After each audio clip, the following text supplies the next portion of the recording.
마릴린 먼로 6번째 시간을 하고 있습니다. 지금이 2025년 8월 16일 오전 11시 15분을 지금 가리키고 있습니다. 그래서 이 이미지는 말이죠.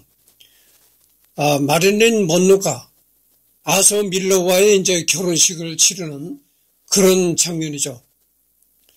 그 전번 시간에도 얘기를 했지만 이 장면을 봐도 마릴린 먼로의 그 용모가 참 아름답다는 것을 또 느낄 수가 있습니다.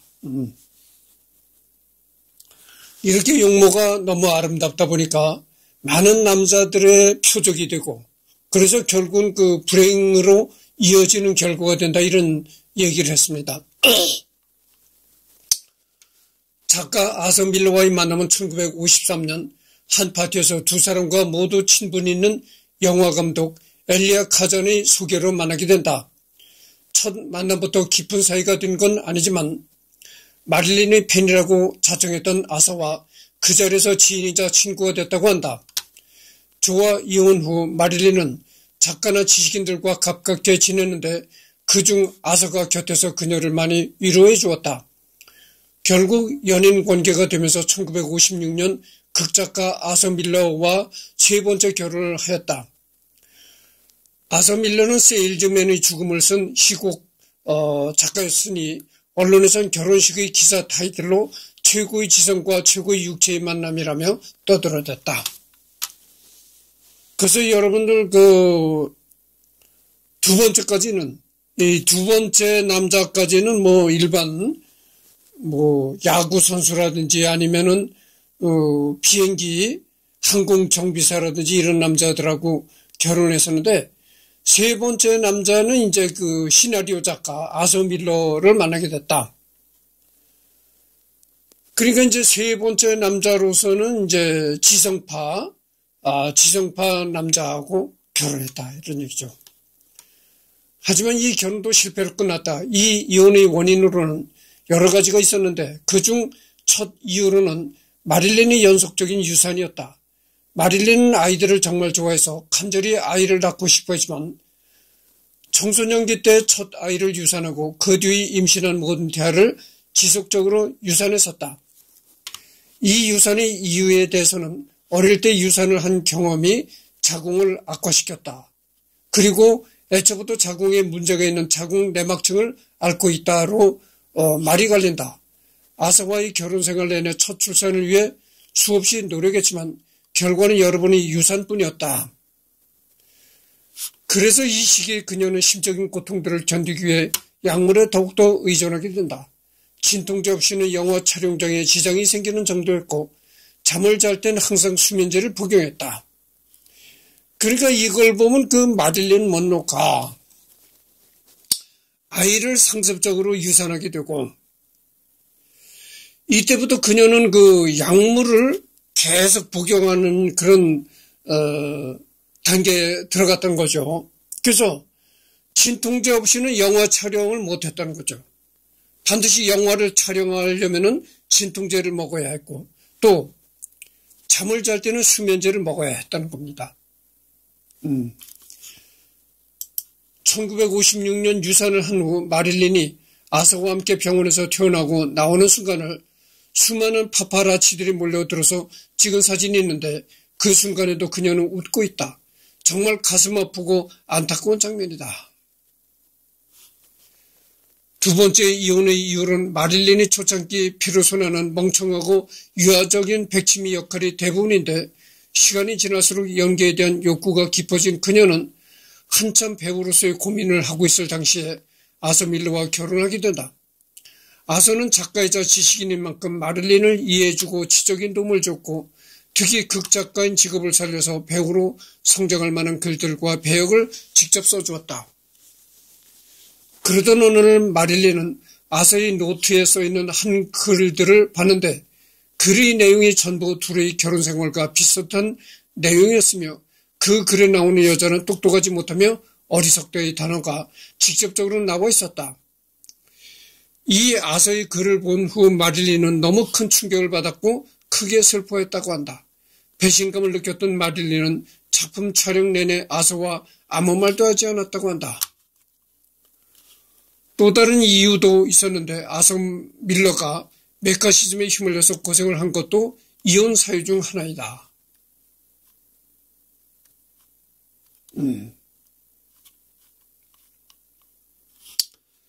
약자들과 소시민들에 대한 글들을 주로 썼던 아서는 메카시즘의 주요 희생양 중 한 명이었는데 자신이 살기 위해 친구와 동료를 팔던 지인에게 배신을 당했다. 그 배신자 중에는 엘리야 카잔이 있었고 카잔은 둘을 처음 소개시켜준 주선자였다. 메카시즘 관련 일화로 아서가 메카시즘에 휘말렸을 때 공화당 의원 한 명이 당신의 아내와 사진을 찍게 해주면 당신을 사면해주겠다는 제안을 한 적이 있지만 아서는 단호하게 거절했다고. 마릴린이 사망한 뒤에 아서는 전략 이후라는 작품을 발표했고 여기서 마릴린을 끝까지 도와주지 못했던 것에 대한 죄책감을 드러냈다.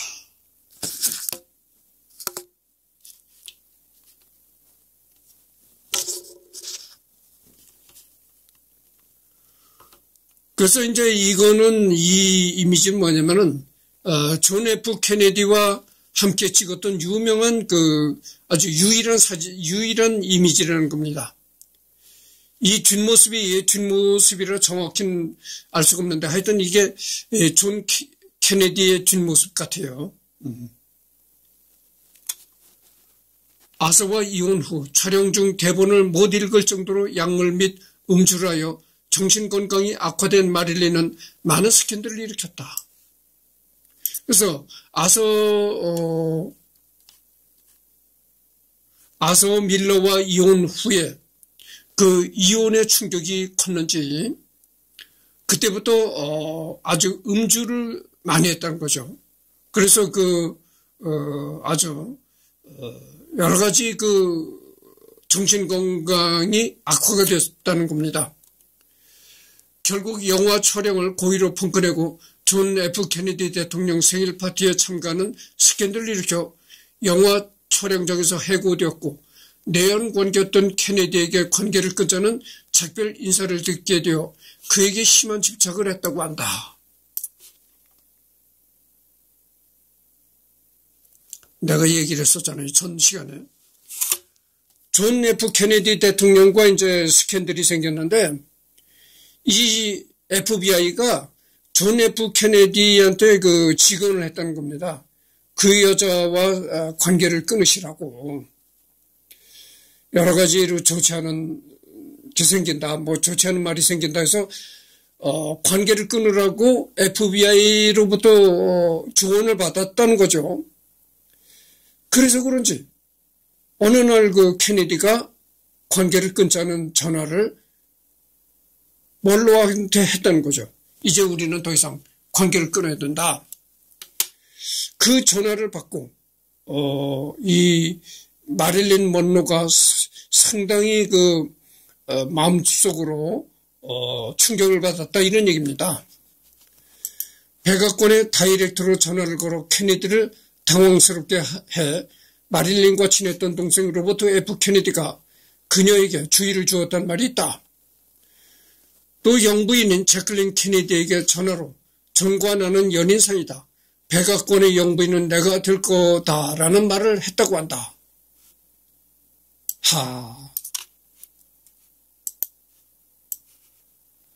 마릴린이 케네디 대통령 부인한테 전화를 해가지고 이렇게 얘기를 했다는 거예요. 케네디 대통령 부인이 제클린이잖아요. 케네디 대통령과 나는 연인 사이다.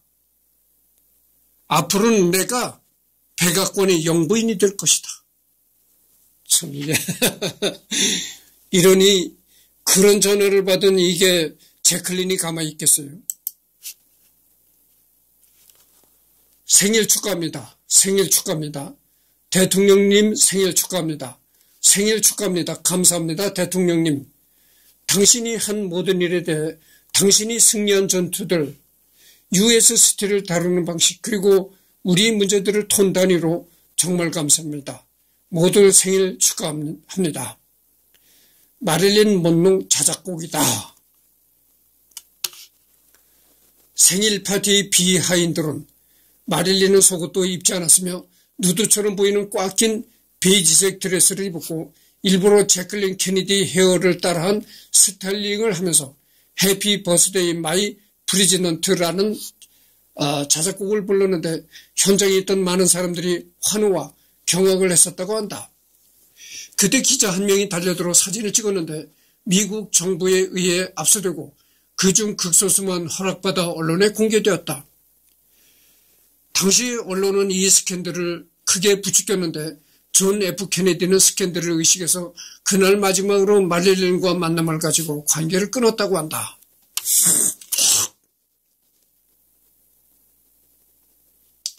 여담으로 이 드레스는 1999년 크리스티 경매에서 14억에 낙찰되었고 2016년 11월 줄리어스 옥션 경매에 다시 올라와서 리플리 박물관 명의로 55억 원에 낙찰되었다.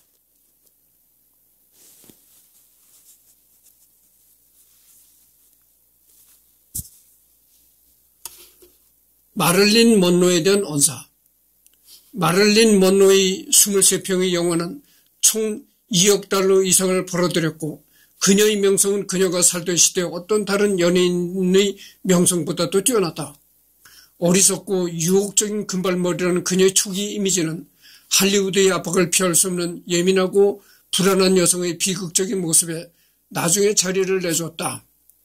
그녀의 연약함과 감각은 그녀의 불필요한 죽음과 결합되어 결국 그녀를 미국 문화 아이콘의 지위로 끌어올렸다. 이거는 브레테니코 대백과서전에 나와 있다는 거죠. 그녀는 세계의 가장 매력적인 섹스 심볼로서 인생을 보냈으며 가장 오래 지속되는 대중문화 아이콘이 되었다. 이거는 그 타임즈에 이런 말을 실렸다는 겁니다. 당대의 유혹, 우아함, 신비로움의 상징으로 남는 마릴린 먼로는 여전히 영화계의 상징이며 불멸의 아이콘이다. 이건 칸 영화제에 이런 말이 올랐던 거죠. 그녀는 현대의 아프로디테다.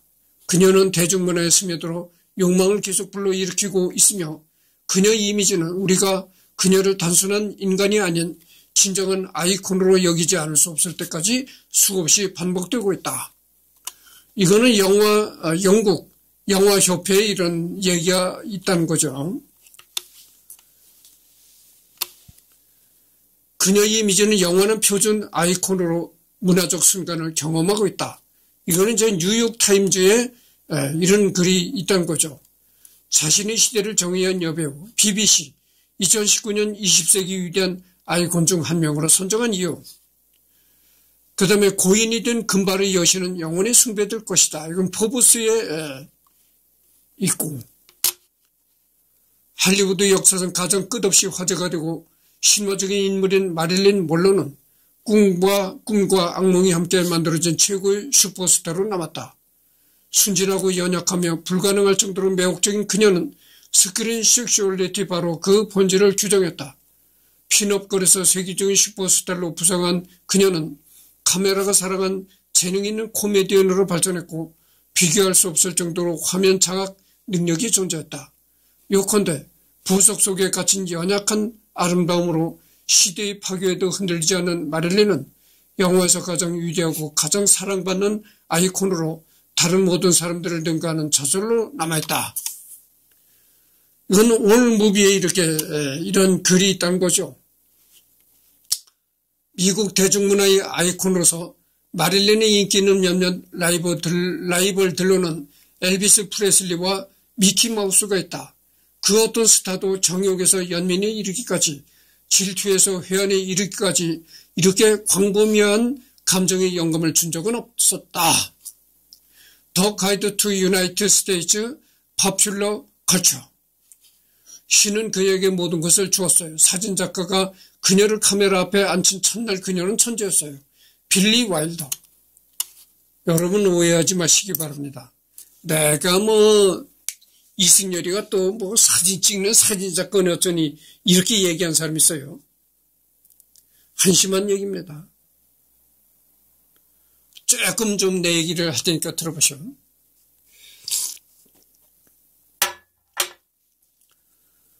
대한민국이란 나라가 공짜가 통하는 나라입니까?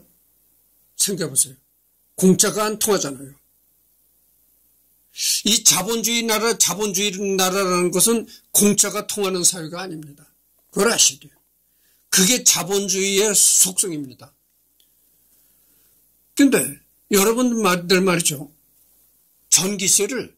집에 전기세를 3개월만 연체를 시켜보십시오. 3개월만 전기세를 안 내면 어떻게 됩니까? 한전에서 전기를 딱 끊어버리잖아요. 그러면 또 3개월간 가스비를 안 내면 어떻게 됩니까? 가스도 끊어버린다. 3개월간을 수도요금을 안 낸다? 수도가 끊긴다. 그러잖아요. 자, 3개월만 전기세를 안 내도 전기 딱 끊어. 3개월만 가스비를 안 내도 가스 딱 끊어. 이렇게 되는데 그것이 대한민국이다. 그죠? 3개월. 단 3개월만 안 내도 끊어버리는 겁니다. 공짜라는 게 없는 거예요. 그게 자본주의의 원칙이다 이거죠. 자본주의라는 건 공짜로 되는 세상이 아니에요. 그렇잖아요. 병원에 가면 병원 치료비를 당연히 내야죠. 학교에 가면 학비를 당연히 내야죠. 그렇잖아요. 공짜가 어디 통합니까? 공짜가. 거듭 얘기하지만 전기세 3개월만 안 내면 전기 딱 끊어버리는 거예요. 근데 한국사진작가협회에 내가 회비를 30년을 내가 지금 안 내고 있어요. 응? 30년을 지금 회비를 안 내고 있는데도 아직도 사진작가래. 그러면 사진작가협회라는 건 뭐 이렇게 그게 민간단체라 이렇게 개판 운영이 되는 거야. 개판의 소리가 한마디로 얘기해 개판의 소리가 나오는 거야. 이 한국사진작가협회라는 게 그렇게 개판인 단체예요. 아니 30년 회비를 안 내는 사람을 회원이란대. 예?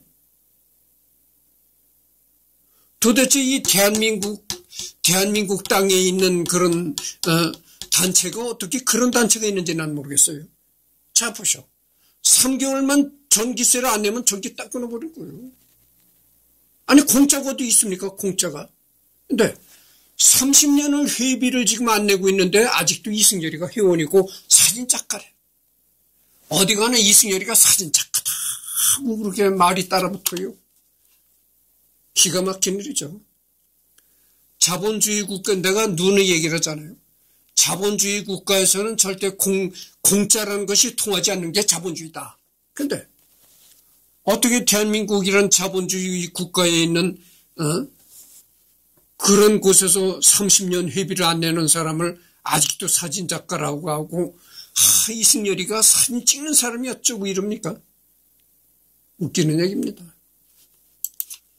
나는 마릴린이 그녀를 처음 만나는 사람들에게 거의 압도적인 인상을 줄 수밖에 없다고 생각한다. 나는 처음에는 그런 말을 처음 내가 들을 때는 화가 좀 났어요. 아니 회비를 전혀 안 내고 그런 사람을 왜 이렇게 자꾸 사진작가라고 딱지를 붙인가? 이제는 그게 만성이 돼가지고 우리말이 이런 얘기했잖아요. 피할 수 없으면 즐겨라. 오히려 즐긴다니까. 오히려 지금은 기뻐요. 야, 내가 이렇게 30년간 회비를 안 내는 사람 보고도 사진작가라고 하는구나. 참 재밌구나. 이런 기분이, 재밌다는 생각이 들어간다니까. 피할 수 없으면 즐겨라. 이런 얘기죠. 더 이상 얘기를 안 하겠습니다. 그 사람들도 이승열이가 오죽 그리우면 그렇게 맨날 이승열이 보고 사진작가라고 딱지를 붙이고 그랬겠어요. 한마디로 그 사람들은 사진 찍는 게 취미가 아니고 이승열이를 기다리는 게 취미라는 겁니다. 그녀는 물론 거의 믿을 수 없을 정도로 예쁘지만 그뿐만이 아니라 동시대 한없는 생명력과 일종의 믿을 수 없는 순수함을 발산한다. 그것이 이제 카렌 블릭센의 이런 글이 있다는 거죠. 각 세대, 심지어 각 개인에 의해 다시 창조되고 있는 영원한 형태의 변환자다. 이것은 이제 로이스 베너라는 사람이 쓴 말인데 서던 캘리포니아 대학교 역사 교수다. 20세기에 가장 사진이 많이 찍힌 사람, 게일 레빈 미술사학자. 만약 마릴린이 내 남편을 사랑한다면 그것은 마릴린이 좋은 취향을 가졌다는 뜻이다. 왜냐하면 나도 내 남편을 사랑하니까. 시몬 시뇨레. 야, 이게 참 재미난 얘기다. 마릴린이 내 남편을 사랑한다면 나는 그거를 영광으로 생각하겠다. 이런 얘기입니다. 마릴린 같은 천하의 그런 미모를 가진 미인이 우리 남편을 사랑한다. 정말 우리 남편이 참 남자로서 아주 특급인 남자로구나. 이렇게 해서 기쁜 생각이 들어간다는 거죠. 이것이 시몬 시뇨레라는 여자가 한 말인데, 여기 지금 유튜브를 뭐라고 합니까? 새 속에 사는 스님이 하는 인물 탐구라고 내가 했잖아요. 새 속에 사는 스님이 하는 인물 탐구다. 이렇게 이제 딱 명칭을 붙였다 이거죠. 그래서 나는 이제 영원히 독신으로 살다가 이 세상을 떠날 겁니다. 근데 만약 내가 결혼해서 아내를 가지고 이렇게 가정생활을 한다면 그 내 아내 될 사람은 야, 내 남편 이승열이가 참 시시한 남자로구나 이렇게 생각할 겁니다. 왜냐하면 세상의 모든 여자들이 이승열이를 좋아하질 않아. 그래서 세상의 모든 여자들이 다 이승열이라면 퇴하고 침이나 뱉고 따돌리는 남자를 내가 남편으로 삼았다 이거지. 그러니까 나는 이승열이가 좋아서 이승열이 아내가 됐지만 세상 여자들은 이승열을 퇴침이나 뱉고 에이 저거 이러는 남자를 내가 얻었다. 그러면 나는 좋아서 이승열이하고 결혼했지만 이승열이는 별 볼 일 없는 남자다. 이렇단 얘기와 통하는 얘기라는 거예요. 비록 내 남편이지만 내가 독차지할 내 남편이지만 그러나 내 남편은 이 모든 세상 여자들이 좋아하는 남자다. 이럴 땐 내 남편의 가치가 높아지는 거지. 야, 이승열이가 내 남편이긴 한데 내 남편은 이 세상 어떤 여자든지 거들떠 안 보는 남자야. 그래서 내가 남편을 삼은 거야. 그러면 어떻게 됩니까? 바람 피울까 걱정을 안 해도 되겠죠. 그렇잖아요. 아니 내 남편이 여자들한테 그렇게 인기가 좋고 그렇다면은 바람 피울까 노심초사하고 살겠지만 내 남편은 세상 모든 여자들이 거들떠도 안 보는 남자야. 이러면 자 안심하고 살아가겠죠. 뭐 좋은 점도 있지만 나쁜 점도 있다 이런 얘기죠.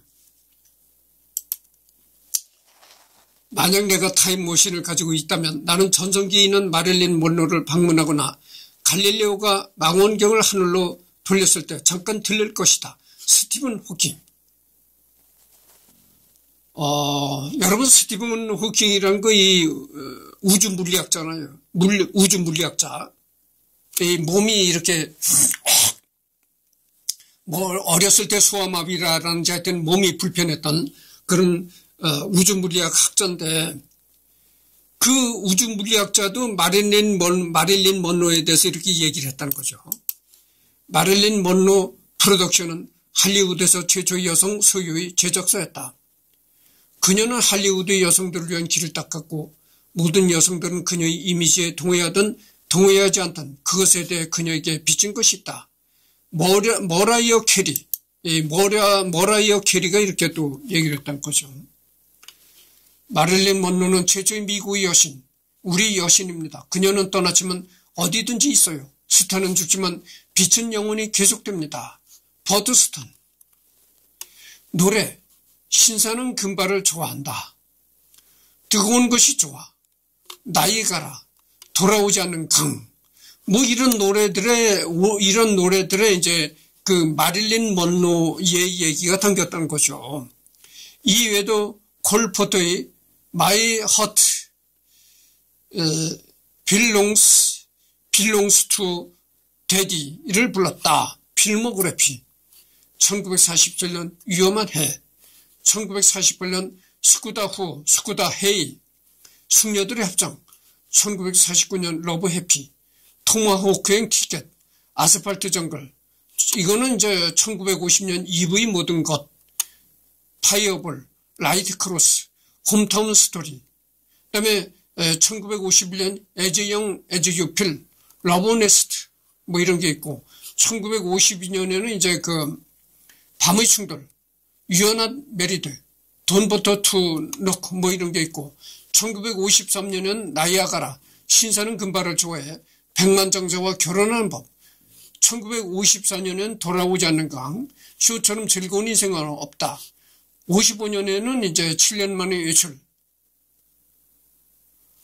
1956년에는 버스 정류장. 57년에는 왕자와 무희. 59년에는 뜨거운 것이 좋아. 60년에는 사랑을 합시다. 61년에는 어울리지 않는 사람들. 뭐 이런 이런 영화에 출연했었다. 이런 얘기입니다. 이런 영화에 마릴린 먼로가 이제 출연을 했었다. 이런 겁니다. 1962년 그녀가 사망하기 전까지 모든 출연작이 2억 달러의 박스오피스 수익을 올렸으며 2019년 기준 인플레이션을 적용하면 20억 달러 이상의 수익이다. 1950년대에서 1960년대 가장 흥행이 좋은 배우들 중 한 명이었다. 마지막 출연작이자 미완성적인 영화 Something Got to Give도 있으나 스캔들 문제로 정직당한 후 다시 재출연을 확정한 상태에서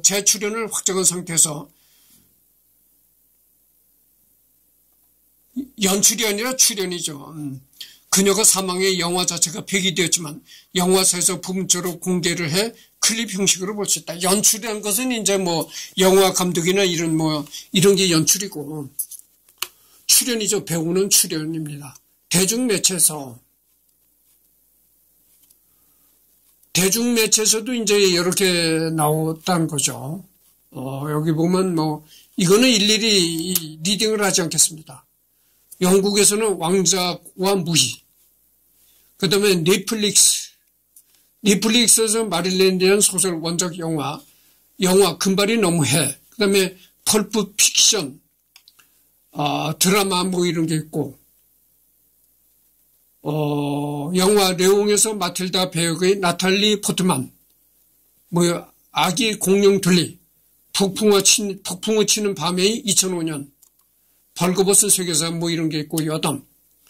동물 애호가로 일생 동안 9마리의 애완동물을 키웠다. 마릴린 먼로는 동물들을 또 좋아했다는 거죠. 그래서 마릴린 먼로가 자살하기 전까지 이 9마리의 애완동물을 키웠다는 겁니다.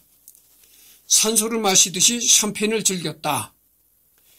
그러니까 샴페인을 참 굉장히 좋아했고 목욕을 할 때도 욕조에 샴페인을 부어서 이제 물에다 샴페인을 희석시킨 물에다가 목욕을 했다. 뭐 이런 얘기도 있다고 합니다. 입가 있는 점이 매우 유명하다. 흔히 애교점이라 불리는데 멀로점이라고 따로 불릴 정도다. 금발은 염색한 것이다. 원래는 브라운 갈색이었다고 그죠. 여기서 재미난 게 금발은 염색한 것. 그때 당시 마릴린 먼로가 살았을 당시 한국에는 말이죠. 이 염색이란 게 내가 없었다고 생각이 듭니다. 근데 그때의 한국은 염색이라는 것이 별로 그렇게 있었는지 하여튼 내가 그건 모르겠는데 염색을 하는 사람이 굉장히 없었어요. 그때는. 근데 미국에는 그때 벌써 염색이 많이 일반화됐던 때다 그거죠.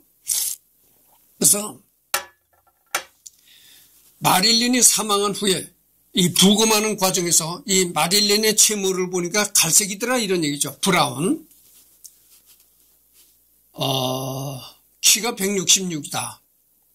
미국 남성의 평균 신장이 그때 당시 170대 중후반이었으니 마릴린이 키는 평균보다 확실히 큰 편이다. 뭐 이런 게 있습니다. 플레이보이 잡지 1953년 12월 1호 표지 모델이었으며 잡지 안에 신인 시절에 찍은 누드 화보가 실려있다. 뭐 이런 게 있고, 마릴린의 묘지 윗자리가 2009년 8월 14일 무려 한화 57억 원에 낙찰되었다. 온라인 경매에서 신원 미상의 자산가가 구입했다고 한다.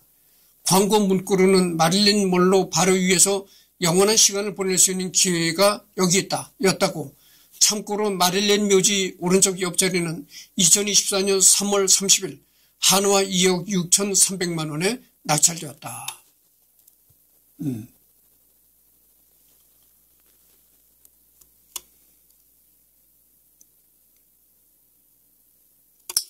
엘리자베스 2세 여왕과 만난 모습이 영상에 찍혔다.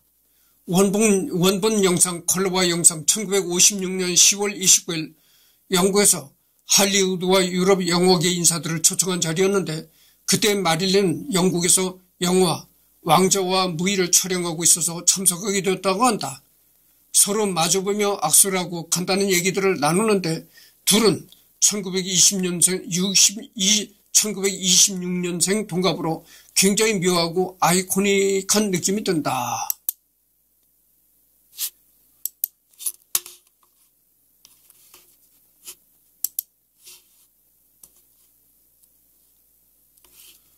빈센트 반 고흐의 유작을 1954년 주한미군 위문 방문차 대한민국에 왔을 때 담당 경호원인 한국인 경호원에게 고맙다는 의미로 선물해 주었다는 소문이 있다. 그녀의 주변 지인들에게 돈을 아끼지 않는 인격을 생각한다면 있을 법한 이야기지만, 당시 담당 경호원이든 관계자든 전부 미국인이었으며 어떤 한국인도 관련이 없었기에 말이 되지 않은 거짓말일 수밖에 없다. 결국 사실무근으로 결론이 났다. 빈센트 반 고흐 유작 사기 사건 문서다. 카일리 제너가 마릴린이 엄청난 팬인데 어느 정도냐면 집의 인테리어도 한 군데뿐만 아니라 여러 룸에 마릴린의 사진 그림을 장식해 놓았고, 카일리의 지인인 인테리어 디자이너가 잡지사와의 인터뷰에서 카일리는 항상 마릴린에게 영감을 받고 마릴린의 삶에 자신을 동일시한다라고 말한 적이 있는 수준이다. 가수 머라이어 캐리도 대표적인 마릴린의 팬이다. 특히 상술한 마릴린의 불우한 처지와 심경에 깊이 공감하면서 자신과 어느 정도 동일시하는 경력마저 보이는 정도다. 머라이어의 스틸 빌리브 뮤직비디오는 마릴린의 한국 위문 공연에 대한 오마주이고 쌍둥이 달의 이름을 멀로라 짓기도 했다. 마릴린의 관련 물품이 경매에 나올 때마다 비용에 제한선을 두지 말고 구입하라며 평소 에이전트에게 언지를 한다고 하는데, 경매에서 낙찰받은 물품 중 하나가 생전 마릴린이 소유했던 흰색 그랜드 피아노. 정말 소중히 아끼는지 남편이 피아노 위에 옷을 올려놓았을 때 크게 화냈다고 한다.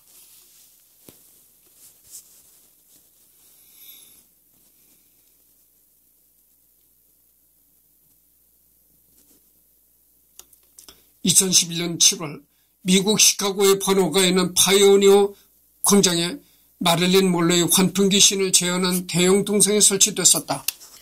사진들 크기가 8m나 되는 동상이며 마릴린의 얼굴 표정이나 옷, 발끝에 이르기까지 모든 것이 굉장히 정교하게 표현되어 있다. 특히 뒤태의 재현이 리얼한데 흰색 속옷이 다 보이게 제작을 해놨다.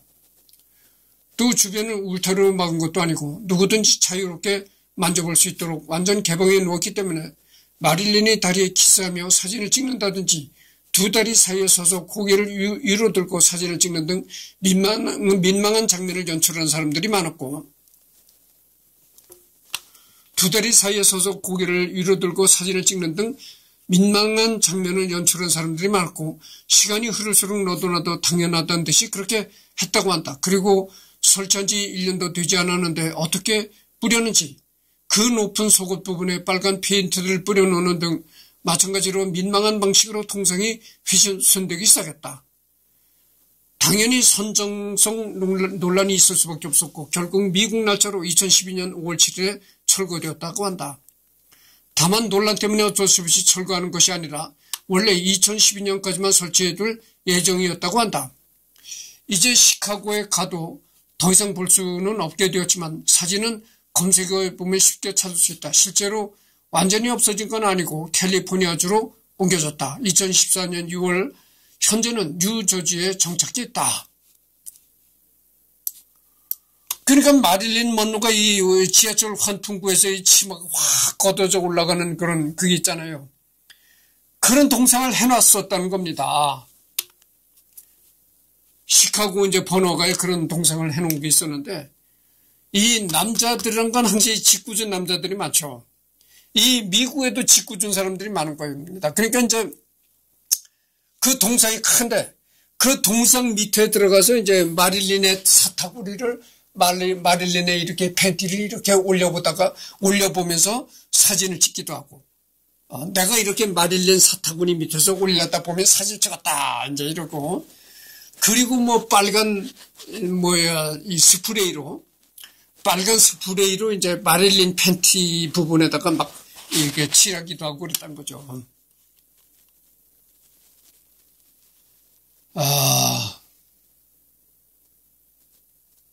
그러니까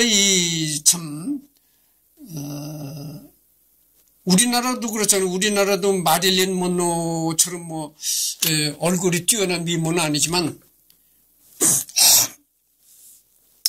우리나라 그 트로트의 원초적인 가수였던 이미자가 그 젊었을 때 말이죠. 이미자는 얼굴이 마릴린 먼로처럼 그렇게 이쁘지는 않잖아요. 그렇지만 어쨌든 간에 이미지가 월남전에 가서 위문 공연을 했다는 거죠. 월남전에 갔을 때는 이제 이미자가 젊었을 때인데, 팬티를 100개인지 200장인지 이렇게 많이 사가지고 왔다는 거예요.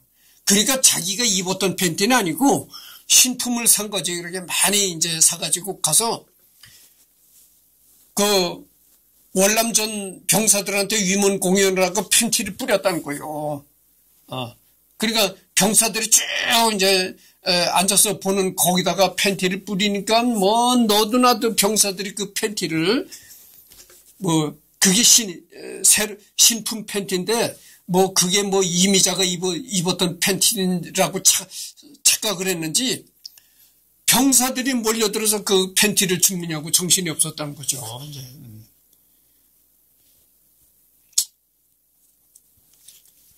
스티븐 호킹이 마릴린이 팬인 것으로 유명하다.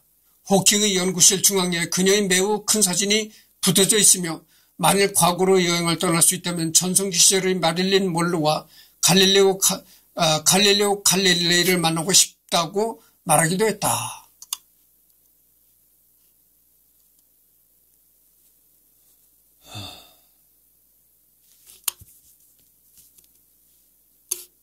마릴린 하면 다들 레드 립스틱을 떠올리지만 실제로는 오렌지색 립스틱을 주로 썼다. 이는 당시 테크니컬러의 기술적 한계로 빨간 립스틱은 젓갈색으로 보이고 오히려 오렌지색 립스틱이 화면에서 빨갛게 보였기 때문이라고.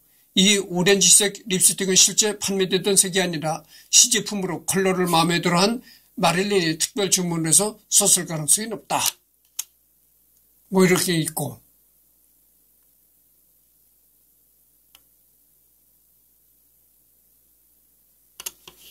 조 디마지오와 신혼여행으로 일본을 갔을 때 국빈급 대우를 받으면서 일본의 문화부 장관과 여러 정치인들을 만나기도 했었는데 히로이토 천황 부부에게 다이아몬드가 박힌 진주 목걸이를 선물 받기도 했다.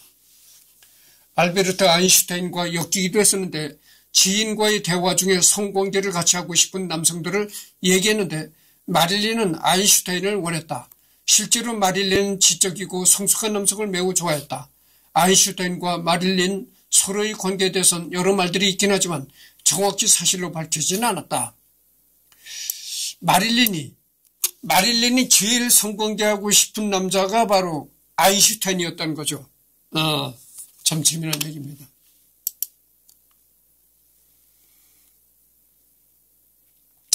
그래서 40분이 경과했습니다. 그래서 여기까지만 하고 다음에는 이제 여기서부터 하도록 하겠습니다.